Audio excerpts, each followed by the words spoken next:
बिस्मिल्लाहिर्रहमानिर्रहीम। अस्सलाम वालेकुम एस्पायरियंस। यकीनन आपका टेस्ट केमिस्ट्री का अच्छा हुआ होगा। आसान एमसीक्यूज़ दिए थे ताकि आपका अंदाज़ा हो सके कि आपने कितनी तैयारी की है। और जैसे हम कहते हैं ना कि इंसान कितने पानी में है ये इंसान को पता लगता है। टेस्ट ध्यान से देने हैं, सारे देने हैं, साथ साथ पढ़ना है।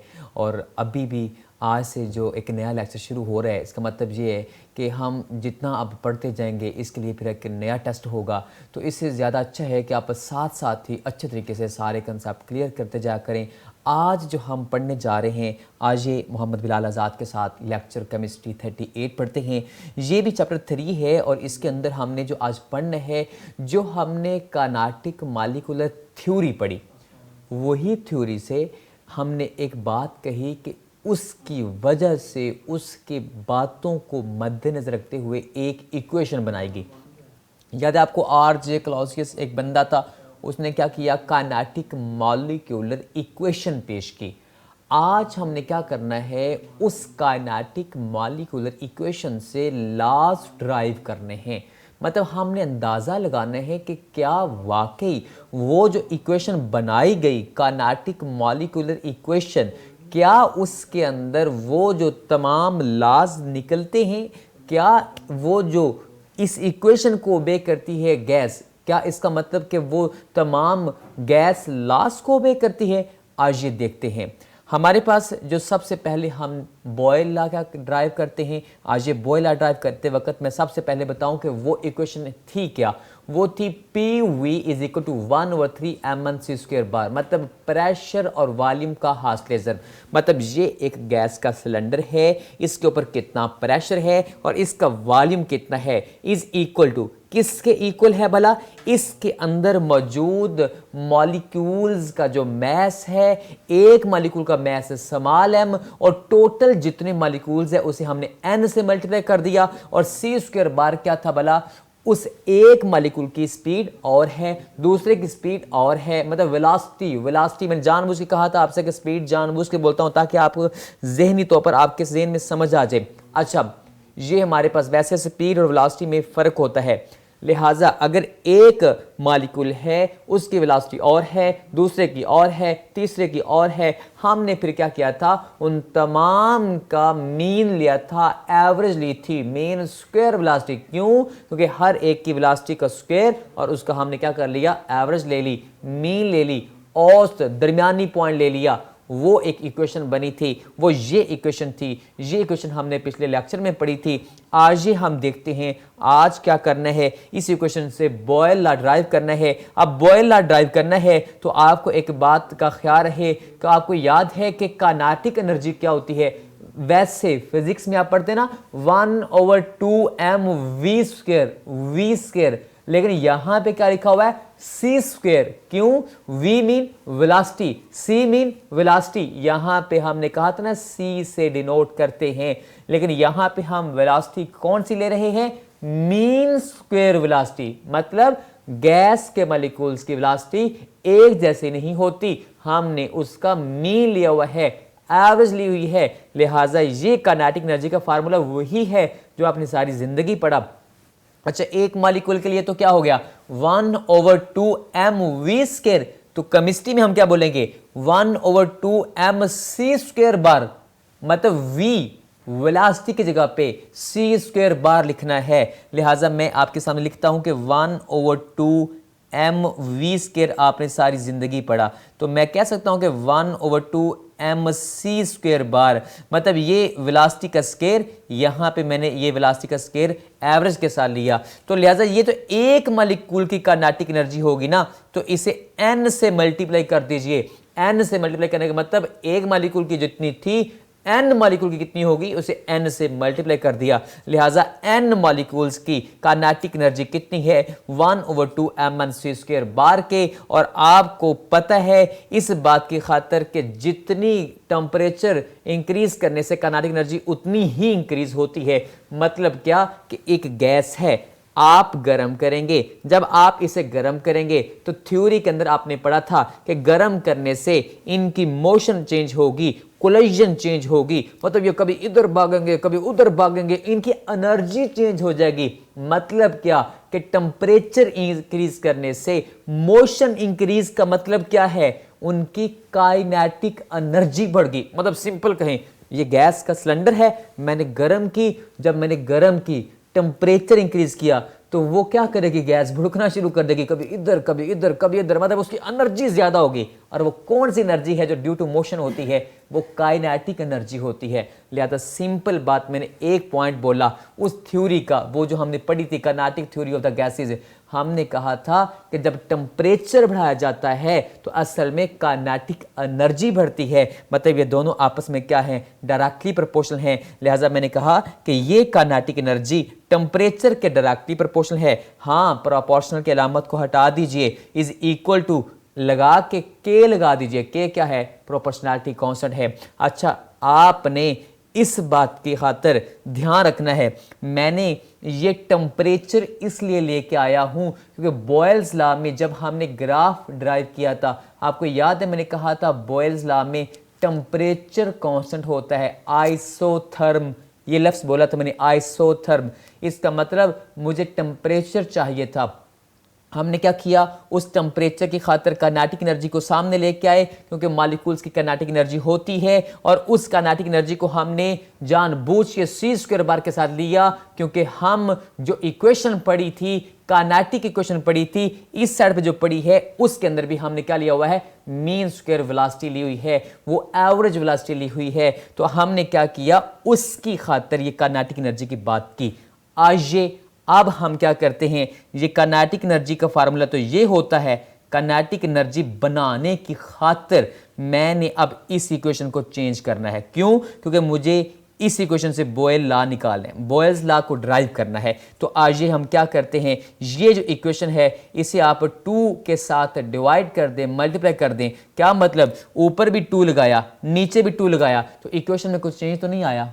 मतलब ये कि जब एक साइड पे ऊपर भी 2 हो गया, नीचे भी 2 हो गया, तो इसका मतलब ये हुआ कि इक्वेशन में चेंज नहीं आया। तो अब जरा गौर से देखें, मैंने जानबूझ के 2/2 क्यों लगाया, क्योंकि मुझे ये नीचे 2 चाहिए था, क्योंकि काइनेटिक एनर्जी में नीचे 1/2 है, मतलब 1/2 मतलब नीचे 2 है।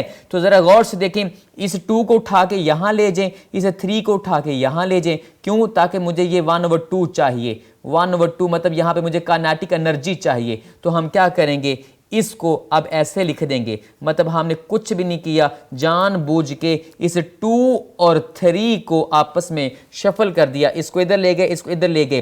तो शिफ्ट करने से क्या हुआ, ये एक खास चीज बन गई, ये बन गया, ये क्या बन गया, ये असल में काइनेटिक एनर्जी बन गई है जो इधर लिखी हुई है, मतलब ये काइनेटिक एनर्जी है। तो आए जरा गौर से दोबारा देखें, ये हमारे पास हमने कहा था काइनेटिक एनर्जी बराबर होती है किसके, कांस्टेंट और टेम्परेचर के। मतलब काइनेटिक एनर्जी उतनी ज्यादा बढ़ती है जितना टेम्परेचर ज्यादा होता है। तो लिहाजा हम क्या करते हैं, इस सारे की जगह पे क्या लिख देते हैं, हम KT लिख लेते हैं। क्यों? ये सारी काइनेटिक एनर्जी है, और ये थोड़ी देर पहले मैं समझा के आया हूं कि काइनेटिक एनर्जी टेम्परेचर के डायरेक्टली प्रोपोर्शनल थी, प्रोपोर्शनल की अलामत हटाई थी, उस सिंबल को डाल के हमने क्या लगाया था, कांस्टेंट लगाया था। कुछ भी नहीं किया, हमने उस इक्वेशन को जानबूझ के 2 से मल्टीप्लाई किया, 2 से डिवाइड किया।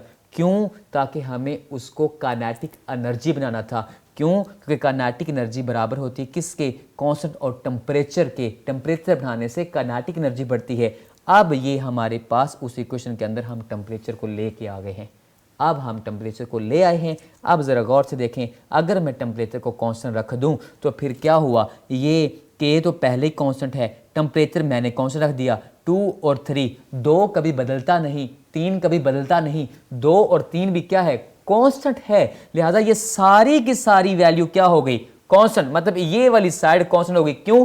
टेम्परेचर हमने खुद कांस्टेंट रख दिया, K तो पहले कांस्टेंट था, 2 भी कांस्टेंट था, 3 भी कांस्टेंट था। टेम्परेचर हमने कांस्टेंट इसलिए रखा क्योंकि हम डिराइव कर रहे हैं बॉयल्स लॉ, और बॉयल्स लॉ में टेम्परेचर कांस्टेंट था। लिहाजा अब देखें ये इक्वेशन क्या बन गई, ये इक्वेशन ये बन गई। याद रहे, मैंने आपको समझाने की खातिर एक ही स्लाइड के ऊपर ऐसे काम किया है ताकि आप बिल्कुल एक पूरे का पूरा लेक्चर नोट कर सकें। आपने इक्वेशन का नंबर ज़रूर देना है, मतलब ये इक्वेशन 1 है, ये इक्वेशन 2, ये इक्वेशन 3, ये इक्वेशन 4, ये इक्वेशन 5, उसके बाद ये इक्वेशन 6, ऐसे मतलब एक ख़ास तरतीब से नंबर ज़रूर देते जाना है। अच्छा ज़रा गौर से देखें, हमने क्या किया, हमने इसको कांस्टेंट जैसे रखा तो हमारे ज़हन में एक बात आ गई कि ये जो P V is equal to constant रखा, ये के प्राइम में मैंने इसलिए लिखा क्योंकि पीछे भी तो एक के गुजरा है ना, यहाँ पे मैंने के प्राइम लिख दिया ताकि ये वाला के एक नया कांस्टेंट, मतलब ये सारे का सारा कांस्टेंट ये वाला, ताकि ये कंफ्यूजन ना रहे कि ये वही वाला के आ गया दोबारा, नहीं, ये एक के का मतलब कांस्टेंट है, लिहाजा याद रहे P V is equal to K. ये क्या था भला, याद है, ये बॉयल्स लॉ था। तो ये हमने क्या किया, ये हमने ड्राइव कर लिया। क्या मतलब कि हमारे पास कांस्टेंट टेम्परेचर पे अगर नंबर ऑफ मोल्स भी कांस्टेंट कर दें तो P V is equal to constant होता है। ये बॉयल्स लॉ था, याद है। आपको और सादा करने के लिए समझा देता हूँ कि ये वॉल्यूम और ये प्रेशर को इधर नीचे ले जाएं, मतलब के नीचे आ गया प्रेशर, तो ये वॉल्यूम और प्रेशर आपस में क्या है, ये इनवर्स हैं। मतलब एक सिलेंडर है, प्रेशर ज़्यादा करें वॉल्यूम कम होगा। ये बात तो हमने पढ़ी थी कि वॉल्यूम और प्रेशर इन्वर्सली प्रोपोर्शनल होते हैं, लिहाजा ये हमने बॉयल्स लॉ ड्राइव कर लिया है। अब आपकी ये पूरे के पूरे पेज के ऊपर सामने देखें, ये पूरी के पूरे हमने लॉ ड्राइव किया हुआ है और तमाम इक्वेशंस एक ही टाइम पे लिखी हुई हैं। आज ही हम अभी चार्ल्स लॉ ड्राइव करते हैं। फिर से बात को दोहराते हैं। आपको याद है काइनेटिक मॉलिक्यूलर इक्वेशन ये थी, हमने क्या किया था, इसको 2 से मल्टीप्लाई किया था, ये 2 से मल्टीप्लाई 2 से डिवाइड। अच्छा, फिर हमने क्या किया था, जानबूझ के 2 को उठा के इधर ले गए थे, क्यों, ताकि हमें ये 1/2 इस तरीके से मिल जाए, एनर्जी मिल जाए। 1/2 mv² कहूँ या 1/2 mc² बार कहूँ, एक ही बात है ना, मतलब वो मैंने आपको समझा दी थी बात। अच्छा, ये एक मालिक्यूल के लिए क्या होता है 1/2 mc² बार, लिहाजा एन मालिक्यूल कितनी होगी वो हमने एन से मल्टीप्लाई किया था। ये थोड़ी देर पहले सारी बात समझा के आया हूँ, ये याद करें। ये समझा के आया हूँ कि ये काइनेटिक एनर्जी बराबर थी किसके, के टी के, क्योंकि वो टेम्परेचर के डायरेक्टली प्रोपोर्शनल थी। के कांस्टेंट लगाया हमने, प्रोपोर्शनल को हटा के, ये हमने अभी थोड़ी देर पहले भी सारी की सारी बात ड्राइव की है। एज इट इज़ हमने दोबारा से वही बात लिखनी है। हाँ, अब हमने क्या करना है, इसको काइनेटिक एनर्जी रख देना है। ये काइनेटिक एनर्जी बन गई। अब हमने क्या किया, इसकी जगह पे काइनेटिक एनर्जी लिख दिया। अब हमारे पास क्या हुआ, ये देखें, ये हमारे पास के टी है, तो ज़रा इसको गौर से देखें। अब हमने ये पी को उठा के नीचे लेके जाना है। क्यों, क्योंकि अब हम चार्ल्स लॉ ड्राइव कर रहे हैं और चार्ल्स लॉ में हमने पढ़ा था प्रेशर कांस्टेंट होता है। याद है, आइसो बार का भी मतलब बताया था मैंने, आपको याद होना चाहिए। ये हमारे पास अगर प्रेशर कांस्टेंट रख दें, क्यों, क्योंकि चार्ल्स लॉ ड्राइव करें तो 2 पहले ही कांस्टेंट है, 3 पहले ही कांस्टेंट है, के पहले ही कांस्टेंट है। अब हमने क्या किया, प्रेशर को भी कांस्टेंट कर दिया। जब हमने प्रेशर को भी कांस्टेंट कर दिया तो के constant, P constant, 2 constant, 3 constant, ये सारे का सारा क्या बन गया, ये सारे का सारा कांस्टेंट बन गया। अब इसका मतलब ये हुआ कि हमारे पास ये सारा तो कांस्टेंट हो गया, बाकी सिर्फ क्या रह गया, टेम्परेचर। अब जरा गौर से देखें इस इक्वेशन को, ये इक्वेशन क्या बन जाएगी। अब इसका मतलब ये हुआ, ये इक्वेशन ये बन गई है। क्यों, ये सारे के सारा कांस्टेंट है, लिहाजा ये के प्राइम लिख दिया ताकि पीछे वाले के से कन्फ्यूजन ना हो। लिहाजा ये क्या निकल आया, वॉल्यूम और टेम्परेचर आपस में क्या होते हैं, डायरेक्टली प्रोपोर्शनल। किसी चीज़ को, मतलब गैस को गर्म करेंगे तो गर्म करने से वो चीज़ अंदर भुड़केगी, अंदर से जोर लगाएगी, अंदर से प्रेशर लगाएगी, मतलब वॉल्यूम बढ़ेगा। ये बात हमने पढ़ी थी और ये कौन सा लॉ था, ये चार्ल्स लॉ था। आज ये अभी हम एवोगैड्रो लॉ ड्राइव करते हैं। याद है, एवोगैड्रो लॉ को मैंने 2 तरीकों से बताया था। एक ये कि अगर हमारे पास एक सिलेंडर है, एक दूसरा सिलेंडर है, इस सिलेंडर का भी जो वॉल्यूम है इसका भी वही वॉल्यूम है, इसके ऊपर भी वही टेम्परेचर, इसके ऊपर भी वही टेम्परेचर, इसके ऊपर भी वही प्रेशर, इसके ऊपर भी वही प्रेशर। जब हमने कहा था वॉल्यूम सेम हो तो अंदर नंबर ऑफ मॉलिक्यूल्स भी सेम होते हैं। किसके, गैसेस के, लिक्विड्स और सॉलिड्स की बात नहीं हो रही, गैसेस के। जब स्टैंडर्ड टेम्परेचर, हाँ टेम्परेचर और प्रेशर को चेंज नहीं करना, तो वॉल्यूम सेम रखें तो अंदर मॉलिक्यूल भी क्या होंगे, सेम। मसलन इसके अंदर भी अगर मैं कहूं कि 1 मोल का वॉल्यूम, इसका भी 1 मोल का वॉल्यूम, मतलब इसमें भी एवोगैड्रो मॉलिक्यूल, इसमें भी एवोगैड्रो मॉलिक्यूल। ये बात हमने एवोगैड्रो लॉ में पढ़ी थी। आज ही हम डिराइव करते हैं। याद रहे, फ़र्ज़ करते हैं दो गैसेस ले ली हमने, दो गैसेस में हमने कहा वॉल्यूम भी सेम, प्रेशर भी सेम, मतलब हमारे पास एक बात थोड़ी सी और करता जा रहा हूँ कि टेम्परेचर भी सेम रख लें। क्यों? क्योंकि हमने कहा था at standard temperature and pressure, तो लिहाजा इसकी वेलोसिटी अपनी है क्योंकि वो कोई और गैस है, और इसकी वेलोसिटी अपनी है क्योंकि वो कोई और गैस है। इसके अंदर पार्टिकल्स कोई n1 मुझे नहीं पता कितने हैं, इसके अंदर भी n2 मुझे नहीं पता कितने हैं। आए चेक करते हैं क्या भला बराबर हैं, आए चेक करते हैं। फर्ज कीजिए हमारे पास हमने क्या कहा, अगर एक ये इक्वेशन आपने पढ़ी थी ना, PV = 1/3 mc² बार, लेकिन प्रेशर और वॉल्यूम तो दोनों में सेम है, लिहाजा यहां भी PV लिखा है, यहां भी PV लिखा है।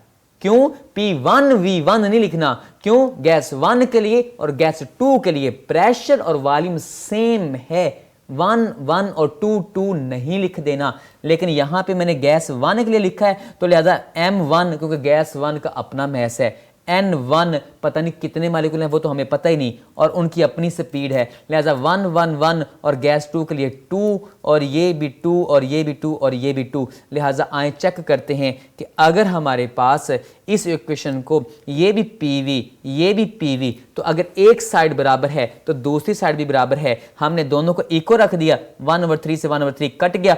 अब ये एक बात हो गई, हमने इक्वेशन नंबर 4 ड्राइव कर ली। कब? जब प्रेशर और वॉल्यूम सेम थे, मतलब प्रेशर भी सेम था इसके ऊपर और इन दोनों का वॉल्यूम भी क्या था, सेम। एक तीसरी चीज मैंने बताई थी, क्या सेम था भला?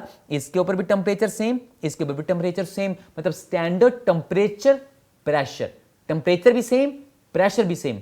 तब अगर वॉल्यूम सेम हो तो मॉलिक्यूल सेम आते हैं। लिहाजा प्रेशर और वॉल्यूम तो हमने सेम बात कर ली, आए अब टेम्परेचर की बात करते हैं। आपको याद होना चाहिए टेम्परेचर सेम है तो मतलब इसकी काइनेटिक एनर्जी और इसकी काइनेटिक एनर्जी इक्वल रख दी, मैंने बराबर रख दी। ये गैस 1 के लिए, ये गैस 2 के लिए। आपको याद है काइनेटिक एनर्जी मैंने थोड़ी देर पहले बताया था 1/2, फिजिक्स में आप पढ़ते हैं 1/2 mv², लेकिन यहां पे हमने क्या लिखा हुआ 1/2 mc² बार, मतलब क्या, मीन स्क्वायर वेलोसिटी के साथ। लिहाजा ये 1/2 ये 1/2 आपस में कट गया तो क्या बचा, m1c1² bar is equal to m2c2² bar, मतलब टेम्परेचर भी दोनों का हो गया इक्वल। लिहाजा हमने तीनों कंडीशन अप्लाई कर दी, क्या, प्रेशर भी सेम, वॉल्यूम भी सेम, टेम्परेचर भी सेम। आए अब चेक करते हैं, ये इक्वेशन नंबर 6 है। थोड़ी देर पहले जो हमने इक्वेशन कंक्लूजन निकाला था, जो एक बात कही थी, मैंने कहा था ये एक बात पूरी हो गई, वो इक्वेशन कौन सी थी, 4। आए मैं आपके सामने लिखता हूं, वो इक्वेशन 4 थी, ये इक्वेशन 6 है। दोनों इक्वेशन को जरा गौर से देखें और इक्वेशन 4 को 6 पे डिवाइड कर दीजिए। जब हम डिवाइड करेंगे तो जरा चेक कीजिए ये क्या आ गया है। ये हमारे पास, जब यहाँ पे मैं डायरेक्ट कर रहा हूँ, इसको ड्राइव करेंगे तो m1 से m1, c1 से c1, ये m2 से m2, c2 से c2, इधर बचा n1, इधर बचा n2। तो अगर इस इक्वेशन को 4 को हम 6 पे डिवाइड करेंगे तो क्या बचेगा, इधर भी n1 इधर भी n2, और ये हमारे पास इक्वल का साइन बता रहा है कि मॉलिक्यूल्स की तादाद भी सेम है। कब? जब दोनों के ऊपर प्रेशर भी सेम हो, वॉल्यूम भी सेम हो, टेम्परेचर भी सेम हो। और ये कौन सा लॉ था, ये एवोगैड्रो लॉ था। आइए हम एक और लॉ ड्राइव करते हैं। याद रहे ये एक्सरसाइज का भी क्वेश्चन है, बड़ा इंपॉर्टेंट क्वेश्चन है और अक्सर आ जाता है। ये लॉन्ग क्वेश्चन पढ़ा है हमने, ये सारे के सारे लॉन्ग क्वेश्चन हैं। हाँ, अक्सर ये होता है कि एक लॉन्ग क्वेश्चन में सिर्फ 2 पार्ट आ जाते हैं, कोई से 2 लॉ, वो कहता है ये 2 लॉ ड्राइव करें, 2 मार्क्स का एक, 2 मार्क्स का एक। आइए एक और लॉ ड्राइव करते हैं। ग्राहम्स लॉ आपने पढ़ा था गैसेस के बारे में, ये भी इसी क्वेश्चन से ड्राइव हो सकता है। आए चेक करते हैं कैसे हो सकता है। ये फिर वही क्वेश्चन लिख ली मैंने, PV = 1/3 mc² बार बार यही लिख रहा हूँ। कभी गैस 1 के लिए लिखी तो m1 n1 c1² बार, फिर गैस 2 के लिए लिखी m2, इसी तरीके से n2 c2² बार। अभी हमने बार बार यही क्वेश्चन याद रखनी है, तो आपके ये यहाँ पे फिंगर टिप पे होनी चाहिए। याद रहे कि ये इक्वेशन मैंने दोबारा लिखी। अब हम एक नया काम करते हैं आज, स्टैंडर्ड काम। क्या स्टैंडर्ड काम? कि नंबर ऑफ पार्टिकल रख दीजिए एवोगैड्रो, एवोगैड्रो मतलब 1 मोल। तो जी ठीक है, अब ये इक्वेशन क्या बन गई, मैंने जानबूझ के कलर स्कीम लड़ाई है ताकि आपको 1 मिनट में देखते साथ मेरी आवाज़ सुने बगैर भी समझ आ जाए। अच्छा देखें, ये n को हमने चेंज कर दिया, क्या कर दिया, एवोगैड्रो कर दिया। अब ज़रा गौर से देखें, आपको एक नई बात समझाई थी कि एक मॉलिक्यूल का मैस स्मॉल m है, तो इसे एवोगैड्रो से, एवोगैड्रो मीन एक मोल, एवोगैड्रो से मल्टीप्लाई कर दें तो पूरे मोल का मैस आ जाएगा, मतलब पूरा मोलर मैस आ जाएगा। लिहाजा एक मॉलिक्यूल का मैस स्मॉल एम एवोगैड्रो से मल्टीप्लाई किया तो ये क्या बन गया, पूरे मोल का मैस, मोलर मैस। ये कैपिटल एम, बड़ा एम लिखा हुआ है, ये मेरे पास क्या बन गया, मोलर मैस।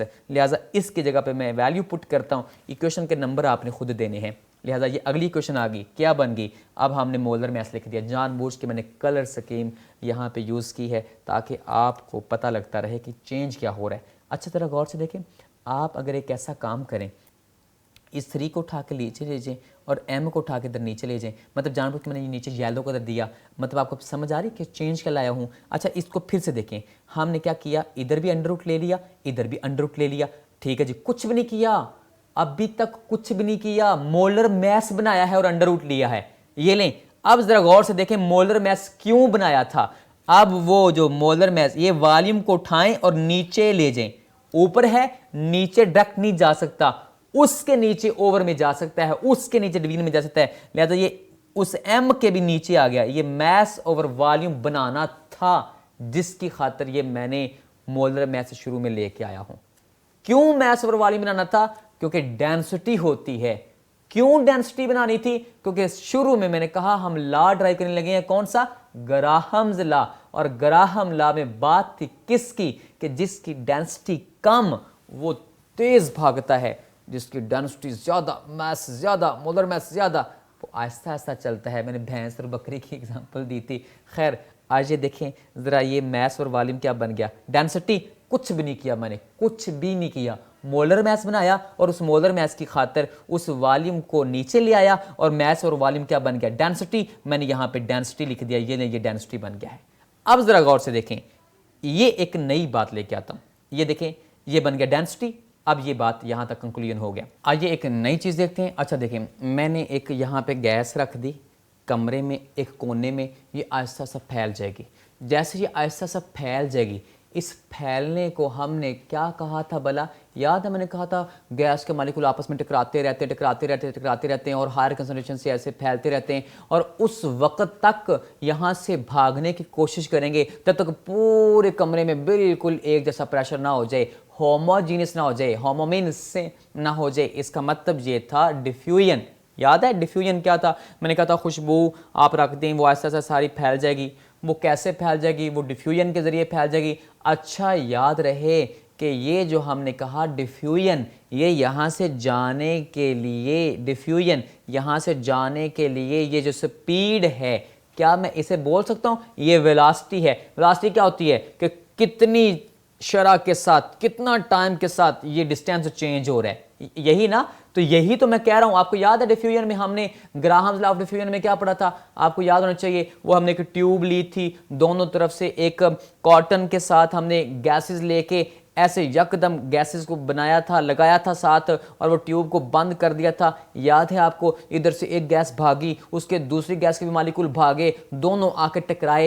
ये बात याद करें, मैंने कहा था गैसेस क्या करती हैं, यहाँ से फैलने की कोशिश करती हैं। इसे क्या बोलते हैं, डिफ्यूजन। हाँ, इस डिफ्यूजन को, यहाँ से जो फैलना है, जाना है, इसे मैं रेट ऑफ डिफ्यूजन को मीन स्क्वायर वेलोसिटी, वेलोसिटी भी तो बोल सकता हूँ ना। वेलोसिटी क्या है, यहाँ से भागने की स्पीड है ना टाइम के साथ, तो लिहाजा ये वेलोसिटी कहूँ या यहाँ से भागने की स्पीड डिफ्यूजन कहूँ, एक ही बात है। लिहाजा आर क्या है, रेट ऑफ डिफ्यूजन, और मीन स्क्वायर वेलोसिटी क्या है, वेलोसिटी है, एवरेज वेलोसिटी है। वेलोसिटी कहूँ या यहाँ से भागने की स्पीड डिफ्यूजन कहूँ, एक ही बात है। लिहाजा अब हमने क्या करना है, अगर प्रेशर कांस्टेंट रख दें, क्यों, ग्राहम लॉ में प्रेशर कांस्टेंट था, हर किसी में एक ना एक चीज़ हमने कांस्टेंट रखी हुई थी, याद करें। अब हमने क्या किया, प्रेशर को कांस्टेंट रख दिया, 3 पहले ही कांस्टेंट है, ये दोनों तो ख़त्म हो गए, तो नीचे सिर्फ बच कौन गया, डेंसिटी। और अभी अभी मैंने कहा कि मीन स्क्वायर वेलोसिटी को हम आर भी कह सकते हैं। ये क्या है, रेट, और ये क्या है, डेंसिटी का अंडर रूट। ये बात तो हमने ग्राहम लॉ में पढ़ी थी। क्या पढ़ी थी कि यहाँ पे जितनी डेंसिटी ज़्यादा, मोलर मैस ज़्यादा, वो आहिस्ता आहिस्ता जाएगी चीज़। जितनी हल्की चीज़ होती है वो उतनी स्पीड के साथ जाती है।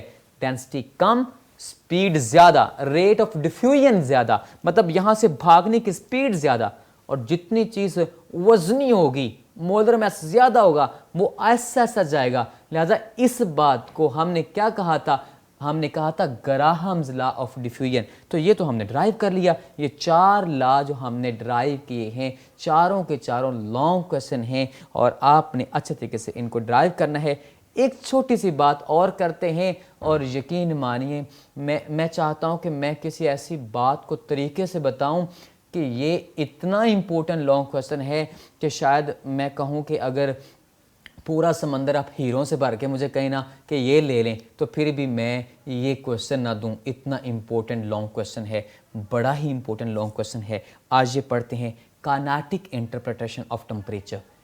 टेम्परेचर की काइनेटिक एनर्जी के साथ वजाहत। इंटरप्रेट का मतलब होता है वजाहत। आए हम वजाहत करते हैं किस चीज़ की, काइनेटिक इंटरप्रिटेशन करनी है किसकी, टेम्परेचर की। इसके लिए एक बात का आपने ख्याल रखना है कि काइनेटिक एनर्जी का ताल्लुक किसके साथ होता है, मोशन के साथ। मतलब ये जो मोशन की वजह से एनर्जी होती है वो कौन सी होती है, काइनेटिक एनर्जी। हाँ, आपको याद होना चाहिए कि ये जो मोशन है ये कैसे इंक्रीज होती थी, टेम्परेचर इंक्रीज करने से। मतलब गैस का सिलेंडर है, गर्म करें, गर्म करने से क्या होगा, वो मोशन बढ़ेगी, कोलिजन बढ़ेगी, मतलब काइनेटिक एनर्जी बढ़ेगी। ये बात हमने पढ़ी थी। तो आए हम क्या करते हैं, आज हम उसी इक्वेशन से ये भी वजाहत करते हैं। 4 लॉस और 5वीं चीज़ ये। आए चेक करते हैं जनाब, वही बात, ये काइनेटिक मॉलिक्यूलर इक्वेशन 2 से मल्टीप्लाई किया, 2 से डिवाइड किया। क्यों किया, ताकि हमारे पास ये काइनेटिक एनर्जी बन जाए। और ये n मॉलिक्यूल्स की काइनेटिक एनर्जी है, लेकिन यहाँ पे एक मॉलिक्यूल के लिए बात करते हैं। आए क्या करते हैं, इस n को उठा के बाहर निकाल दें। मतलब n की यहाँ पे हम बात नहीं करेंगे, सिर्फ काइनेटिक एनर्जी चाहिए। तो हम क्या करते हैं, इस n को उठा के बाहर निकाल दिया, 2 और 3 को भी बाहर निकाल दिया। ये सिर्फ बच गया ये वाला। ये यहाँ पे जरा गौर से देखें, इस इक्वेशन को जरा गौर से देखें, ये n भी बाहर चला गया, ये 2 और 3 भी बाहर चला गया, तो सिर्फ ये बचा और ये बचा। तो ये कौन बचा, ये काइनेटिक एनर्जी बची। तो आए देखें, ये काइनेटिक एनर्जी है। तो ये अगर काइनेटिक एनर्जी है तो वहां पे वैल्यू पुट कर दें। आए मैं वैल्यू पुट करता हूं, तो यहां पे जब वैल्यू पुट की, ये काइनेटिक एनर्जी बन गई। हाँ, एक काम और करते हैं, नंबर ऑफ पार्टिकल स्टैंडर्ड कर लें। कितने स्टैंडर्ड होते हैं, एक मोल में कितने होते हैं, एवोगैड्रो। तो आए इसको एवोगैड्रो कर देते हैं। लिहाजा ये इक्वेशन क्या बन गई, ये हमारे पास एवोगैड्रो बन गया है। अब हमने 2 बातें चेंज की। पहले तो हमने काइनेटिक एनर्जी लाए, फिर हमने एवोगैड्रो लाए, ताकि ये भी कांस्टेंट हो गए, ये भी कांस्टेंट, ये भी कांस्टेंट। अच्छा, जरा गौर से देखें, एक बात आपको याद है, क्योंकि हम यहाँ पे टॉपिक पढ़ रहे हैं काइनेटिक इंटरप्रिटेशन ऑफ टेम्परेचर। एक तो चीज हम ले आए, कौन, काइनेटिक एनर्जी। एक बात रह गई है, कौन, टेम्परेचर। आए अब टेम्परेचर लेके आते हैं। तो याद करें, हाँ भला, एक इक्वेशन हमने पढ़ी थी, PV is equal to nRT, general gas equation. आए अब वो लेके आते हैं, क्योंकि उसमें टेम्परेचर है। क्यों भला, क्योंकि इस साइड पे PV है। तो आए मैं PV की जगह पे क्या लिख देता हूं, RT। क्यों, PV इज इक्वल टू किसके होता है, nRT। और n मैं नहीं कह सकता, नंबर ऑफ मोल 1 है। क्यों 1 है, अभी अभी तो पीछे मैं क्या कह रहा हूं, एवोगैड्रो मॉलिक्यूल। एवोगैड्रो मॉलिक्यूल का मतलब 1 मोल। तो लिहाजा 1 मोल के लिए जर्नल गैस इक्वेशन क्या बनेगी, वो जो PV is equal to nRT था, उसको मैंने RT लिख दिया, मतलब number of mole is equal to 1 के। तो आए इसकी भी वैल्यू पुट कर देते हैं। पहले हमने क्या किया, पहले हमने काइनेटिक एनर्जी लेके आए, फिर हमने क्या किया, एवोगैड्रो मॉलिक्यूल्स कर दिए, ताकि वो भी कांस्टेंट हो जाए। फिर अब हम तीसरा काम करते हैं। क्या काम करते हैं भला, हमने एक टेम्परेचर भी ले आए। 3 बातें थी, तीनों बातें मुकम्मल हुई। आज ये टेम्परेचर की वैल्यू पुट करते हैं। ये जब मैंने क्या किया, PV is equal to RT की वैल्यू पुट करने लगा हूं, तो ये PV भी RT बन गया। तो अब जरा गौर से देखें, हमारे पास सब कुछ कांस्टेंट है सिवाय 2 चीजों की। जरा देखें, गौर से देखें, ये 3 कभी बदलता नहीं, 2 कभी बदलता नहीं। एवोगैड्रो सारी जिंदगी 6.02 × 10⁻23 रहेंगे। R general gas constant 0.0821 ATM decimetre cube per mole पर केल्विन। याद आया, जनरल गैस कांस्टेंट कभी बदलता नहीं, इसकी वैल्यू नहीं बदलती। लिहाजा रह कौन गया, ये हमारे पास सिर्फ टेम्परेचर रह गया, बाकी तो सारा निकल गया। कांस्टेंट तो निकल गया, अब हमारे पास टेम्परेचर रह गया, ये सारे के सारा कांस्टेंट है, आर बदलता नहीं, 3 बदलता नहीं, 2 बदलता नहीं, एवोगाड्रो बदलता नहीं, लिहाजा सिर्फ कौन बचा, टेम्परेचर और काइनेटिक एनर्जी आपस में क्या है, डायरेक्टली प्रोपोर्शनल है। ये बहुत बड़ी बात है।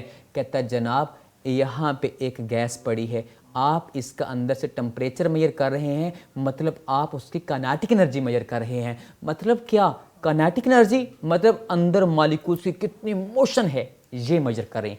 क्या मतलब, अगर मोशन ज़्यादा है तो काइनेटिक एनर्जी ज़्यादा, काइनेटिक एनर्जी ज़्यादा तो मतलब टेम्परेचर ज़्यादा। अब एक ज़हन में बात लेके आए हैं भला कि ये गैस पड़ी है, ये लिक्विड पड़े हैं, ये सॉलिड, किस में मोशन ज़्यादा होती है, गैस में।